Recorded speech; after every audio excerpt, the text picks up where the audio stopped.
us. And to warm things up, we're going to do an icebreaker. And so get ready for those of you that are dialed in and viewing with us. We are going to send you a nice little icebreaker question. And so just keep alert because you'll have about 30 seconds to get that answered, and you'll see it pop up on your screen, and just respond, and we'll be able to keep you involved in our conversation. Okay? So let's start with our icebreaker warm up. And our icebreaker question for our panelists is, how did you secure your first internship or job? And I'd like to have Keisha get us started with that. Sure, would love to. So I actually started with GE straight out of college. So when I started with GE, I entered into their information management leadership program, but they also had an internship program for those that were in college. At that time, I was not aware of it. So when I was in high school, I proactively was looking for different internship programs, and I connected with Inroads. Inroads is a non-for-profit organization that's focused mainly on African Americans, brown and Black students with high academic achievements, connecting them with corporations. So I actually did an internship program with Inroads, where I interned with a telephone company at that time, Nanix, out of New York. And that helped prepare me for a career fair that I went to, specifically where GE was there, and allowed me to start the leadership program with GE. So I would say, really just looking at various internship programs that most companies have, like General Electric, as well as nonprofit organizations. That's amazing, Keisha. And what's most interesting is that my first internship was through Inroads. And we must have been cut from the same cloth, because my spirit was always kind of look for the things that are going to differentiate you. Absolutely. And so Inroads helps you get that early access to a corporate environment, really develop your network early on. And I think it was a really good program that's still operational today. So it's so great to see both you and I now where we are, having both started off at Inroads. Absolutely. Really and good. So amazing, and such a small world. All right, so let's check in with our panelists. Hopefully you guys got your questions, and we want to poll you to see if you've been part of any virtual career fairs. So many of you have hopefully been there. So have you attended a virtual career fair? For the many of you that are out there, you should have your question up. Go ahead and answer yes or no. Okay. Awesome. Well, while we have our esteemed viewers answering that question, let's go ahead and get some more panelists. So Magali, what about you? So my first internship was a little bit different. I was really involved in Baja SAE. So Baja is a off-road, all-terrain vehicle, right?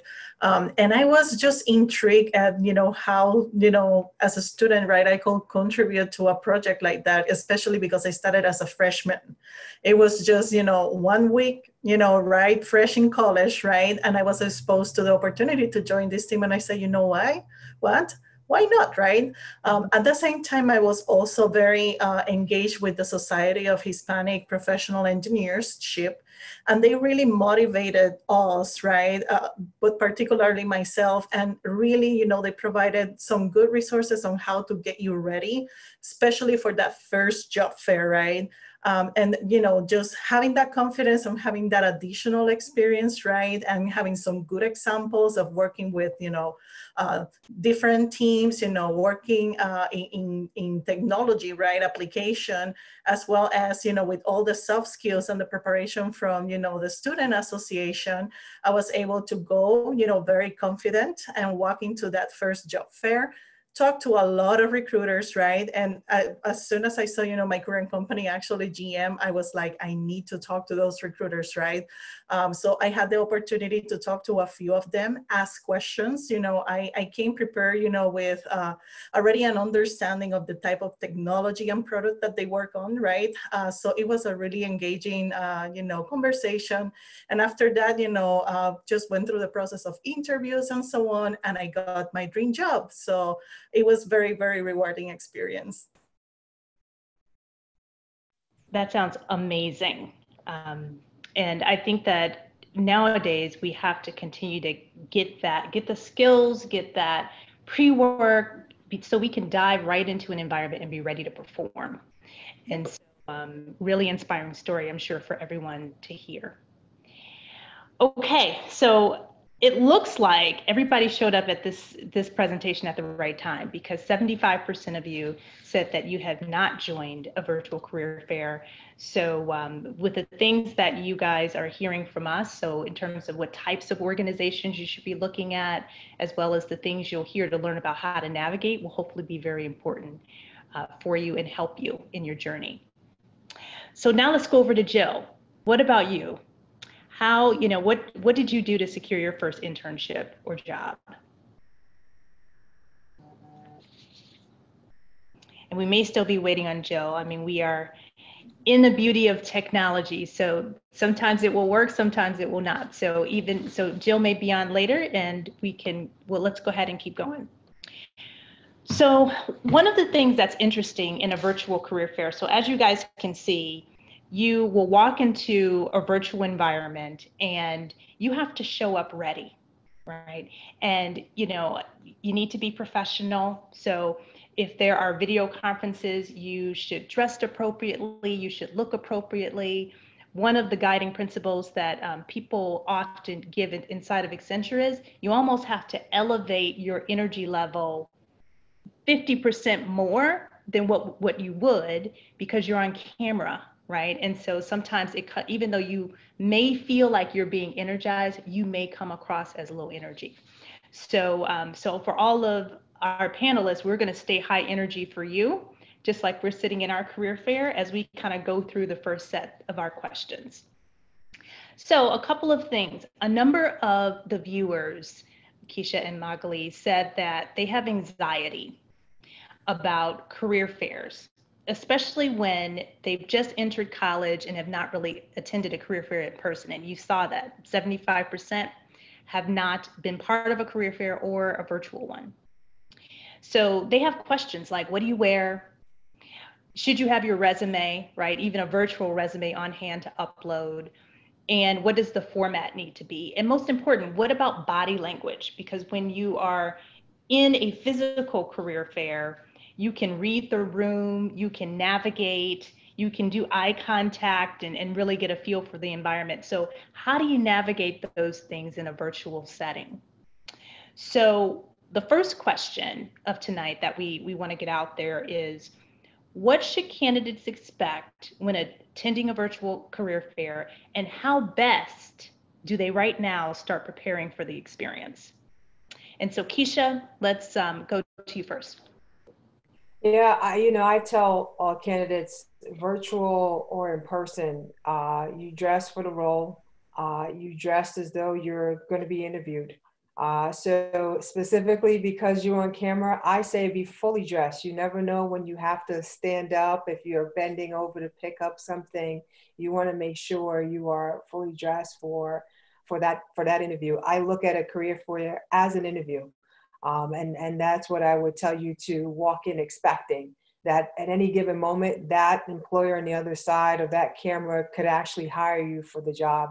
And I had situations like that while I was in college. It wasn't virtual, but it was the same, in which, I came dressed in my blue suit with my white shirt underneath in preparation for an interview. And I actually got 2 job offers during that time. I didn't take any of those roles. It wasn't the right fit for me, but you have to expect that you can, be hired on the spot for sure. And then I would say too, be prepared in a virtual setting as though you are, meeting with that person face to face, meaning, make sure you stay focused with the camera. So you're in the middle of the screen. Make sure that you have the right body language. You constantly have a smile on your face.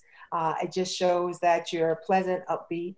I think that's important. As much as your true self can come across, your true personality of who you are, absolutely bring that forward. Don't suppress who you are. People eventually will see that, can see if you're putting on a front or a falsehood of any nature. So, be your authentic self. Come true to who you are as you're meeting someone virtually, for sure. And then I would say to understand who's on the other side of the camera, right? So in those virtual settings, you're typically going to get one person at a time or one person in the square. So get a good feeling of who's on the other side of the camera, where they're located, how they represent the company in terms of their title and the role that they play in the organization. As much as you're prepared with understanding who the interviewers are and who the companies are on the other side, I think that would help you as well. That's really good advice. And I think that at the end of the day, you have one shot, Yep. right? And even if it's a virtual shot, you have to make it count. And so Absolutely. That you would normally do, that Inroads helped us do, we take those same steps, right, as we're entering into this fair. And it's funny, I can see some of the questions popping up about at least my virtual background. And Right. It's funny because it's not fake, and it is a JPEG file, right, that you can just add into Zoom. And so I just wanted to bring up a point that if you are at home where you cannot be in a professional space, it's a perfect opportunity to differentiate yourself, right, to find background on the internet that's an office space, that is a nice professional bookcase or home office atmosphere, and it will just help you stand out and keep the professional appearance alongside of everything else that you're doing. So keep those comments going. It's really good to see, and we can respond to those things as well. So Magali, what about you? What do you want to share with our audience about preparing for a virtual career fair? What can they expect when they walk in the room? What's going to be significantly different from a physical fair? No, that's great, and great insight from you too, Keisha and Tracy. So I want to talk more about when you're actually there, ready to click that link, right, and join the conversation, right? So many universities and many companies may utilize different systems, right, and platforms. So some things may be applicable, some things may be a little bit different from, one session to the other. But what's most important is, once you click in, you're going to find, a variety of rooms or different companies, right, with links that you can click, access, right? Sometimes you may be greeted by just one recruiter, right, that is completely dedicated to you, but sometimes you may expect to join a conversation that is already happening, right? With that in mind, something that I always, advise and encourage, all of the candidates to have ready is a good elevator pitch, right? And now more important than ever, right? Because we're trying to, to create that first impression virtually, right? And to me, a good, elevator pitch includes, who I am, what I'm doing, right? And then what I'm looking for, right? So with that, I'm Magali Soto Arce. I am the manager for the early career programs at General Motors. And let's say that at that time, I'm looking for leadership roles in an area with controls integration within your company, right? Another thing that I'm also, and something that I cannot stress enough, you don't have to go into creating something that is very long, just, keep it simple, right? And just, if you have a recruiter that greets you, be prompt, be confident, right? And engage in good conversation. From there, the conversation takes over, right?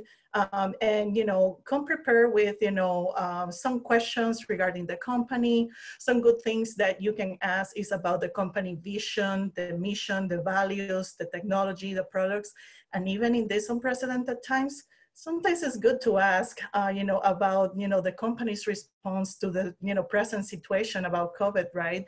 And the involvement with the community. So just, questions that will help you understand, how your skill set and experience aligns to the company, but at the same time, will you be a good cultural fit, right, for that company?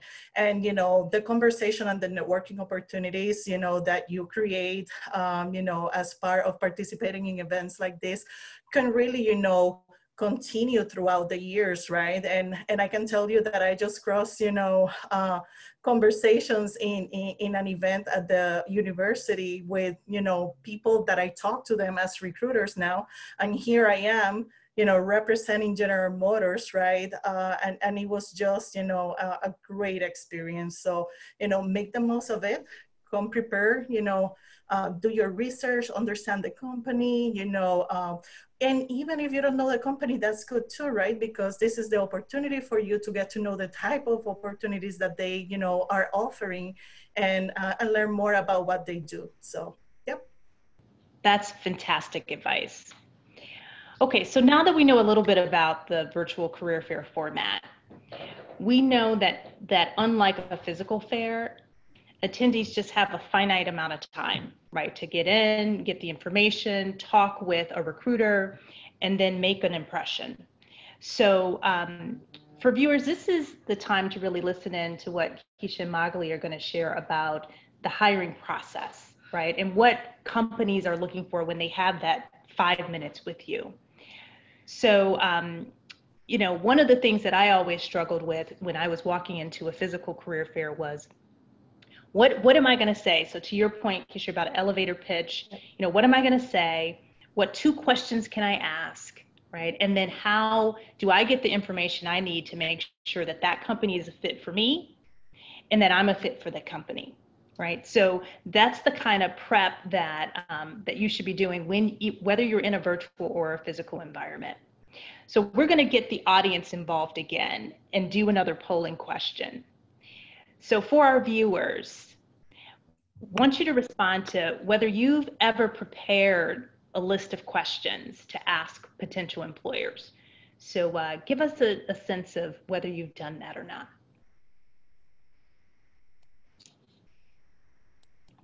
So take a second to fill out that poll for us. Awesome.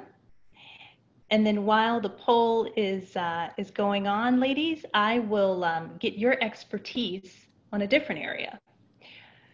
So what questions should job seekers ask to help them stand out? So again, as they're doing that prep, that 1 or 2 questions that they have to get out in that 5 minutes, what questions should they steer to? And then what questions are taboo that you really don't want to ask?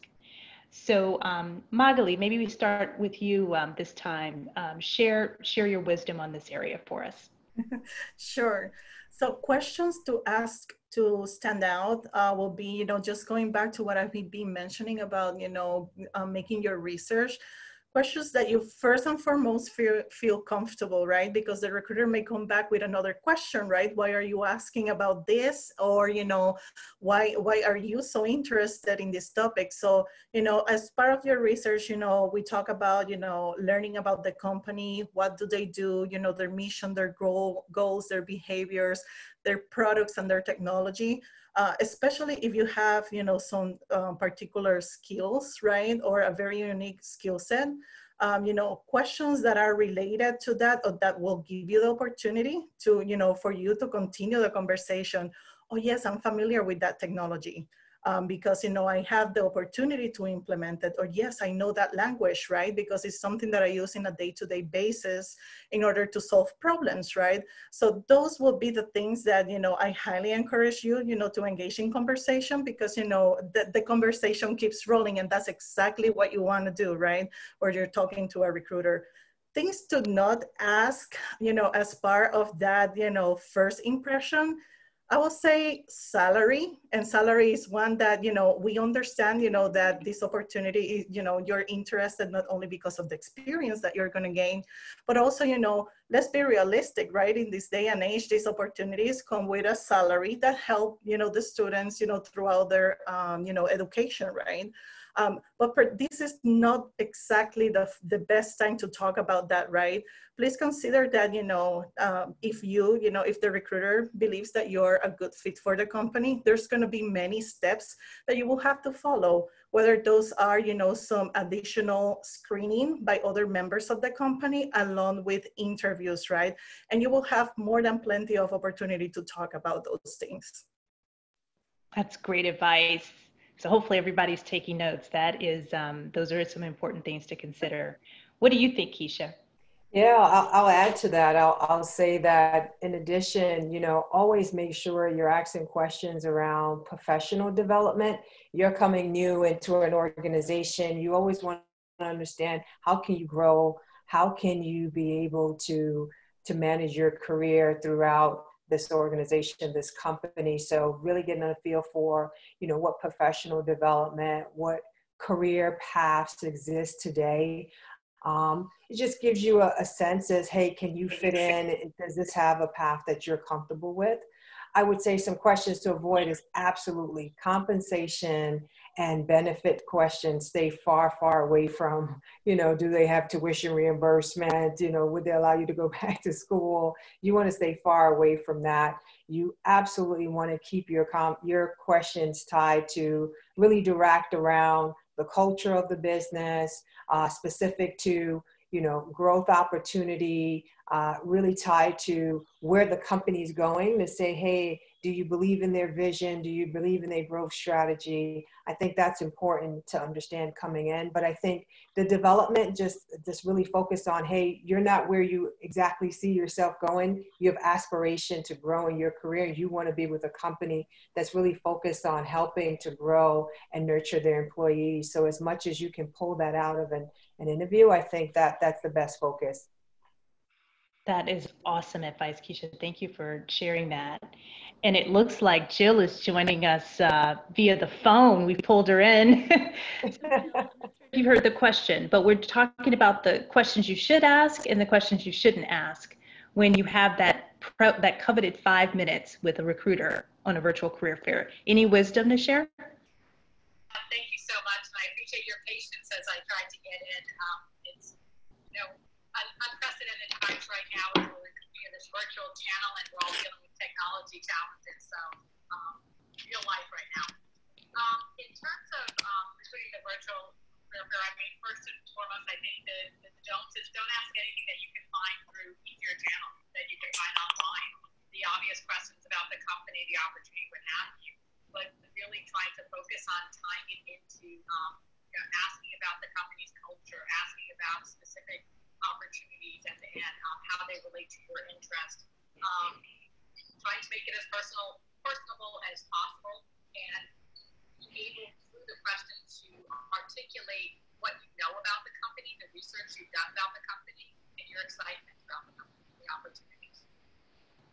That's awesome. And I think, Jill, you touched on an important point. Definitely steer away from the obvious. And then, to add on to this quickly, because we're in unprecedented times, companies are looking for people that are creative, that are agile, that are flexible, right? Willing to do kind of whatever it takes. And so framing questions to give insight into that part of your personality, or that how that matches with that company's core values or the things that they're focused on doing over the next 5 to 10 years are also good kind of thought-provoking ways to bring about a question that helps you bring about a good impression, right, to those recruiters. So thanks, Jill. And so since we have you, we'll have you tap into the next question to give you some more airtime. So we not only have students that are entry level or coming out of college, but we sometimes get students who are at the experience level. So whether they're in a graduate school or they've got 5 years under their belt. And so virtual career fairs can be a really good opportunity to learn about the skills for certain roles and the skills that are transferable, right? So one of the questions I want to get your insight on is what type of technical and non-technical skills should recent graduates highlight during conversations to compete with those experienced candidates that are showing up for the same type of job? So again, we've got people with maybe 5-10 years of experience competing for jobs with people that may just be coming out of school. So what type of technical, non-technical skills will help our candidates out of college stand out? I mean, right now, the type of skills companies are focusing on is changing rapidly. The areas that we focused just 6 months ago is very different. And right now, we're really looking for a lot of companies are really focusing on individuals who can show that they have transformation skills, that they're agile, that they are creative, and they work differently. And you can show that in terms of how you leverage technology, what platforms, and what different skills you leverage, but also in terms of just general business skills. It's the skills that are valued right now are very different, and it's a unique opportunity for us to showcase how we are being innovative, how we're very transformative, how we're disrupting and taking advantage of the time right now to demonstrate new things right now. Love that wisdom. So for those of you that are on the call and wasn't able to hear Jill, she gave some very good wisdom on transformation skills, innovation, general business skills. I mean, we all have done things over the summer or, within your families that kind of bring about just general business acumen. And then digital, like everything is digital, right? So those are some good tips. Anything else, Keisha, you want to add on to that may be differentiators? Yeah, I would say, in this fast moving environment, as much as you can share your ability to adapt to change and being very adaptable and flexible, I think a lot of companies are looking for individuals that can move in a very fast-paced environment, that can shift and be able to pivot and change directions where they feel is needed. I think as much as you can be able to demonstrate that in your communication skills during those types of interviews, I think that kind of helps you, stand above the rest for sure. Beautiful. Okay. And so for our viewers, thank you for filling out that poll question. So it looks like 65% of you are type A. You prepare the questions ahead of time. So hopefully this segment has given you a chance to maybe put some things on your list and then take some things off your list that you normally would go into the career fair to do. So now I want to take us into a really exciting Q&A. And, there were lots of you that had questions. And so we want to honor that by being able to answer them kind of live on the call. So the first question that came up was as follows.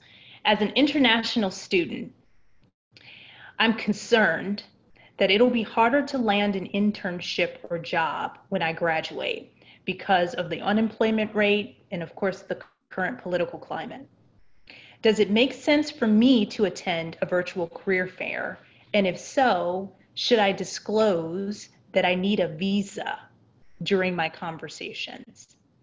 And so I think that that's a very important question. And of course, with the political climate, this is a hot topic. So Magali, what advice would you give to this international student on how to approach that?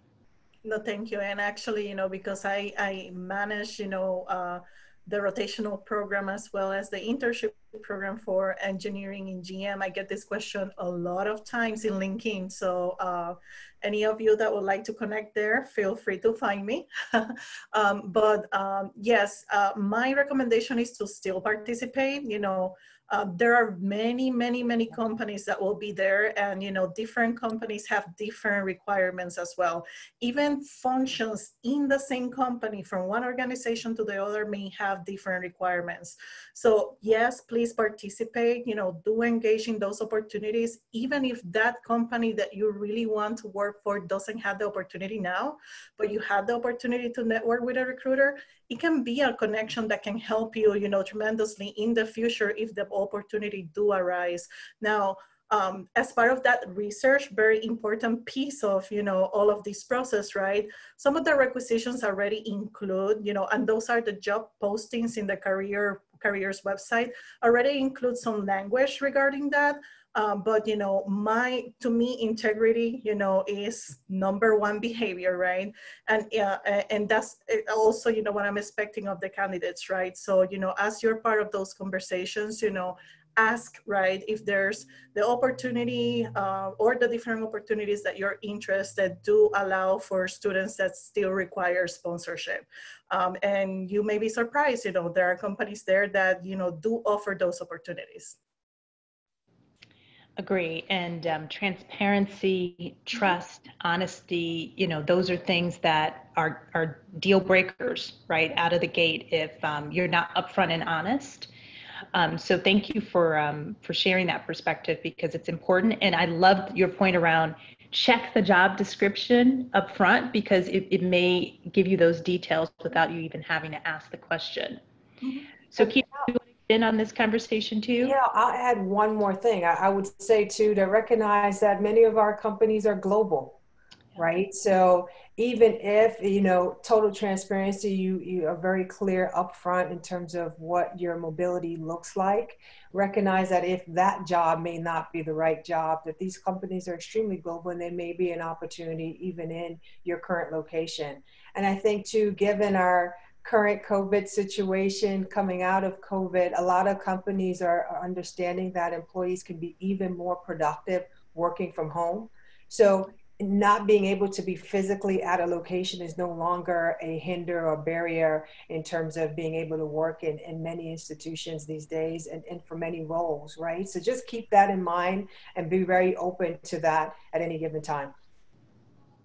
Awesome. And Jill, feel free to jump into the conversation, because obviously H-1B, L-1s, those are just hot topics, and some companies sponsor, some don't, right? So I feel for the person to ask this question, because it's really, do I show up, and how competitive is it really? So maybe you can give some wisdom on one, encouragement to show up, and what that competition is really like.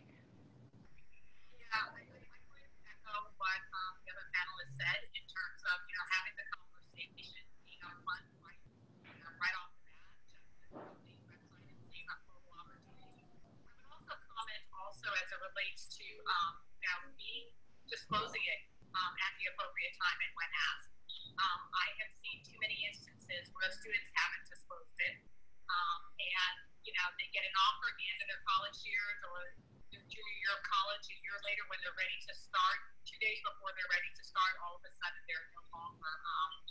The information comes out, and they wasted that time to look for another opportunity. So, and it really depends on the field, depends on the company. So there are often ways that companies are able to work with it.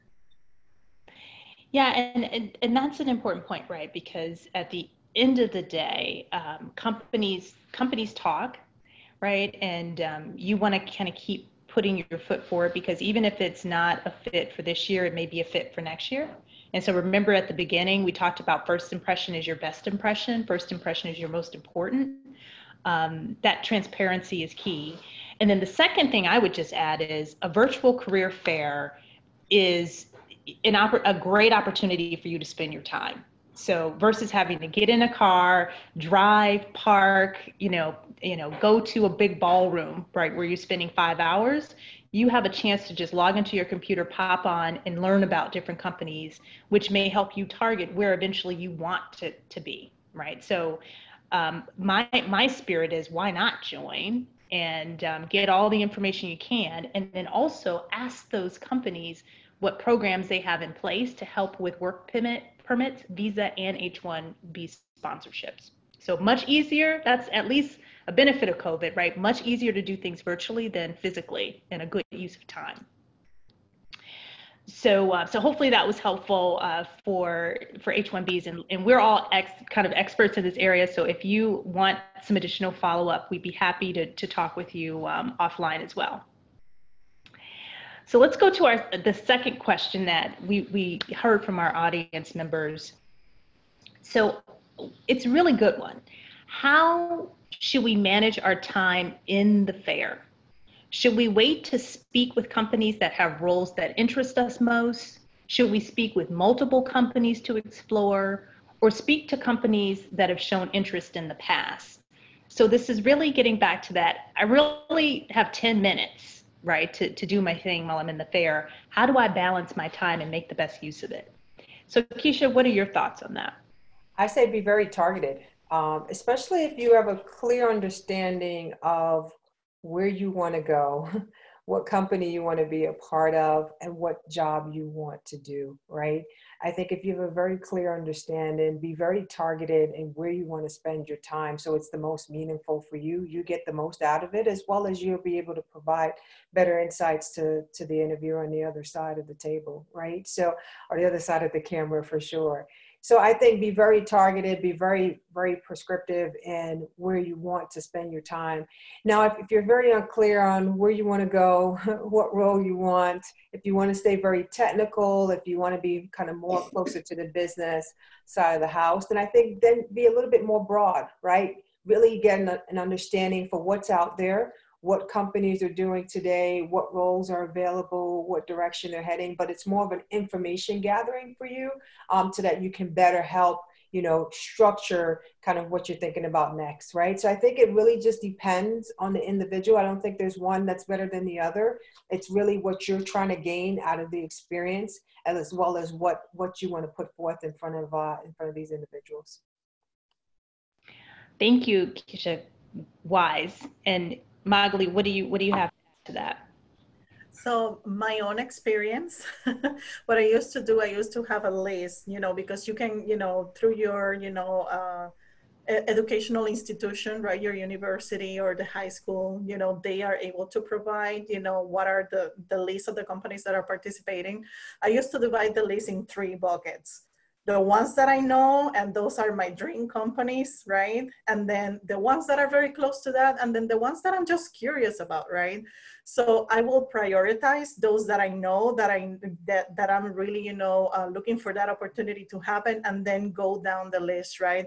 And that's the best way that I was able to manage the time, right? Because in reality is, there's a limit of time. We would love to stay there talking to all of you as long as we will like, right? But the reality is that, we want to provide a fair, opportunity to all of the candidates that are there, right? Just come prepared, like we have been mentioning, and ask questions. Also be open-minded.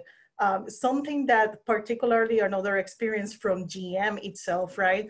A lot of students, especially in the electrical software, coding side, they don't know that they can actually work on the product side, right? And it's not until they talk to the recruiters, they talk to the company representatives that are there, that they have the opportunity to learn about all of the technology transformation that is happening in the company, right? In terms of, autonomous vehicles, mobility, connectivity that go far beyond just making, cars, which is what, pretty much everybody knows General Motors for. So, it is a great opportunity to engage in that type of conversation and really learn what other opportunities are out there that perhaps you don't even know about. So, yeah, great opportunity. Awesome. I like the list, right? This is the A list, the B list, the C list. Mm-hmm. The other piece of wisdom, I guess, we'll put out there, and so there are lots of virtual career fair platforms. There's virtual career days. I think there's V-fairs. Some companies like Amazon have developed their own, interface. Mm-hmm. When you enter the job fair, you actually sometimes have an opportunity to schedule your interview. Because remember, instead of standing in line, you actually schedule to have a chat with somebody. So if you have your A list up, go and schedule those chats first, right? And then prioritize the rest. But the wisdom piece is don't overtax yourself, right? Because, just think about the companies. The companies are probably talking to 50 to 100 plus people in a fair. And so you want to save your energy, your questions for those that you really want to go after hard. So in terms of prioritization, just keep that in mind. Like, again, it's not a standing in line thing, but a getting in line thing, and using your calendaring to make sure that you get the prioritization right. Jill, did you have anything else to add around how to spend the time in the fair? No, I agree with everything everyone said. I will say that take advantage of as much time as available, to really get to know other companies. You don't know about opportunities at specific companies until you spoke to people. And I really liked your comment about not overtaxing your schedule. Build in time, assuming that some of your conversations are going to run long, so that you're not running from recruiter to recruiter, interviewer to interviewer, but you actually have time to have that meaningful conversation where people will remember you afterwards. And I will, that's the perfect, if you take nothing away from the career fair chat we've had today, having meaningful conversations is most important, right? It's quality over quantity.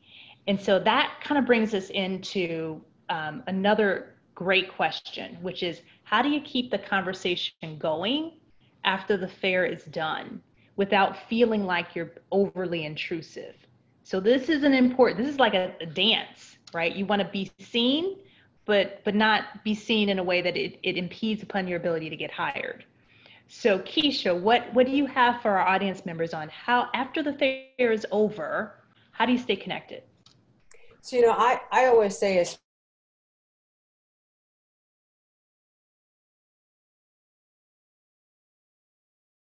especially during the time that you're in the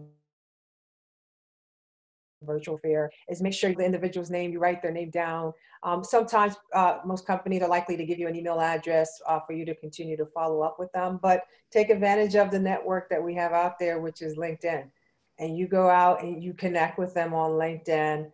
It'll be top of mind. They would know they would have just spoken to you in that college fair, and would be able to accept the invite, right? So take advantage of the social media platform that we have that helps you to maintain those relationships and make sure you connect with them on LinkedIn. And then don't, sometimes you set up, you go and you connect on LinkedIn, and then it becomes almost like you're constantly pinging and stalking and connecting with that individual. I think just, sharing the fact that you met them during this college fair, and specifically a nugget that you took from the conversation that it kind of would resonate with that person. As we mentioned earlier, they would have talked to 50 people that day, right? So what is that one thing that you can kind of bring up from the conversation that they will remember? That will keep your name and your image top of mind to that individual, for sure. So I would encourage using, our social media site for professional networks, which is LinkedIn.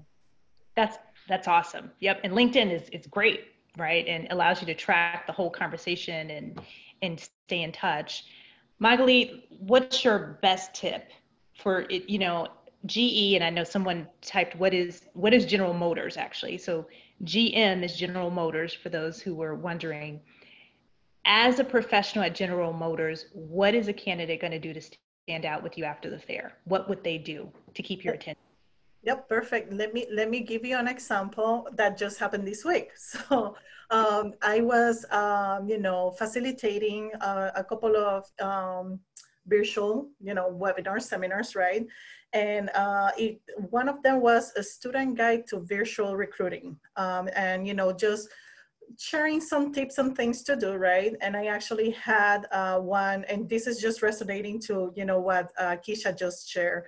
One of the students actually reached out to me, with through LinkedIn with the request, to add to the network. And in his message, he said, I'm so-and-so, we met here, right? He provided all of those details, and he said, one of the tips that you mentioned, I would have never thought about that. And it was just, to set up your voicemail, right?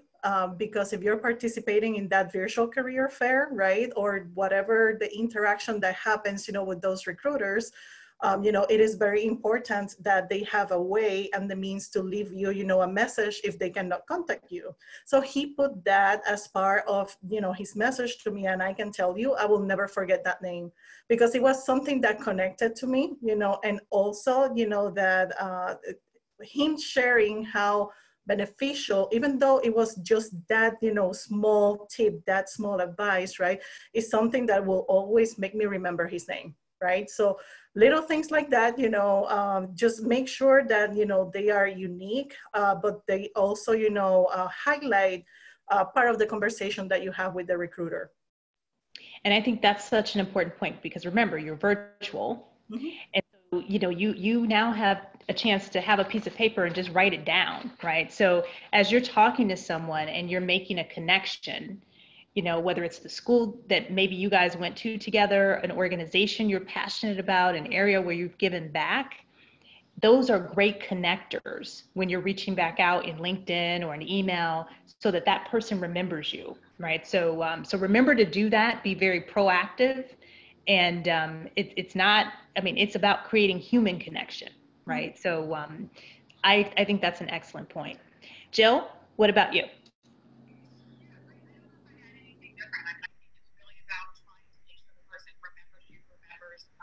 Something memorable from your conversation, and really, you know, so you're standing out from one of the countless people they met during that day. I'd say it's also important to connect with them as soon as possible after the event. Memories are short, and sometimes, you know, somebody waits a couple of days. At that point, a lot of times you will have been forgotten.